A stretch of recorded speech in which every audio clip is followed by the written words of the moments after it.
Alright, so the first thing we're going to do before we pull out that clock is we're going to open up this clarifier to make sure everything's tuned up and looking good. As you can see, this board's really good shape.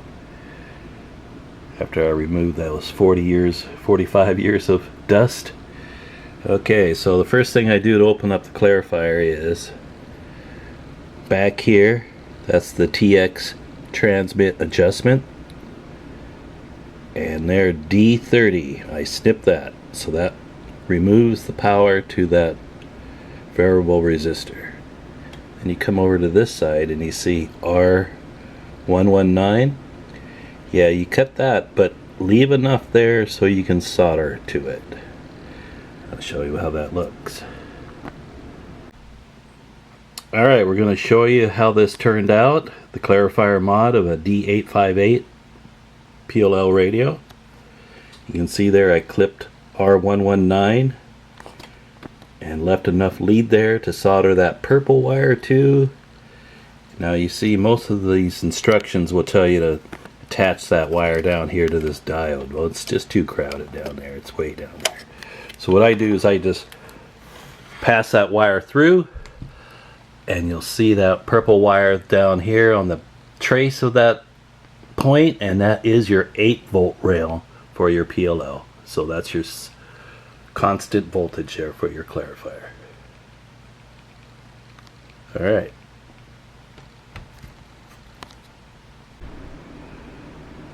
Alright, for this TRC457, we decided to pull that old clock that's broken anyway. It's got a messed up digit. So we're going to put a frequency counter in this radio. Yeah, a TRC with a frequency counter. Yeah, don't see that every day, right? The problem is, you see this clock module is pretty small, 4 digits. And you see down here, this is one of those modern frequency counters that I put in these guys, 6 digits.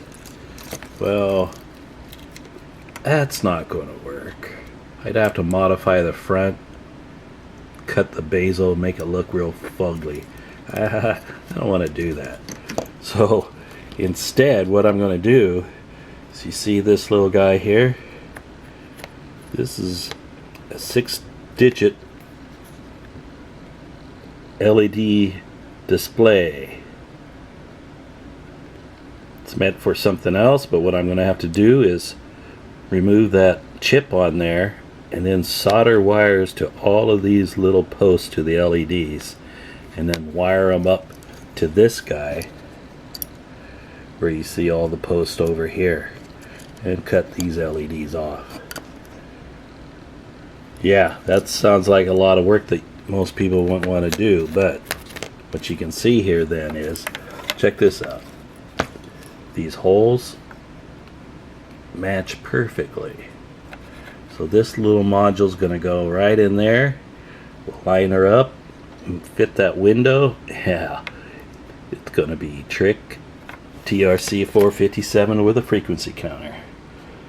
Okay, I'll show you the results after I wire this up. It's all hand wired. Takes a lot of work. And easy to mess up too. Alright, check out the next part. Alright, there's our 6-digit LED display module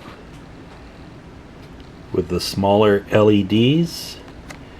We have that now wired up to the large 6-digit frequency counter, and you can see there I kind of used a black red wiring scheme just to help keep things in order. Alright, so let's see if we got some digits here. Plug this guy in.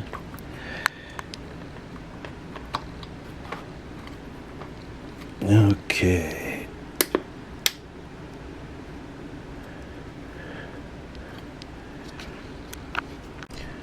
Alright, there's our 6-digit LED display with the small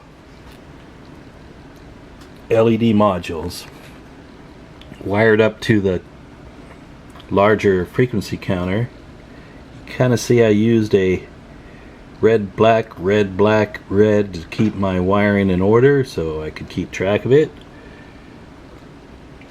But that works out really good. Now I got 6 digits in a small form factor. But the problem with these counters are they like to bleed over these CBs. Here, I'll give you an example.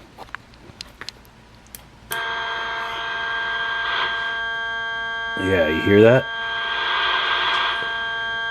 That's just from these drivers screaming away because they're really not designed for radio equipment. So I got a few tricks to get rid of that sound. Yeah, nobody wants to live with that, right? Okay. I hope this is making sense to you guys.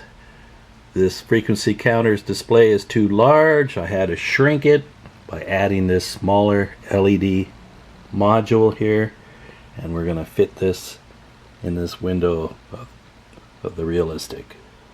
Alright, hope that helps. Alright, so there you see the finished results of this counter modification.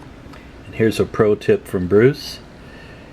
Make sure after you solder these wires on that you give these wires a good tug. Make sure they're really soldered on there good, because this is going to be the weak link to this whole thing.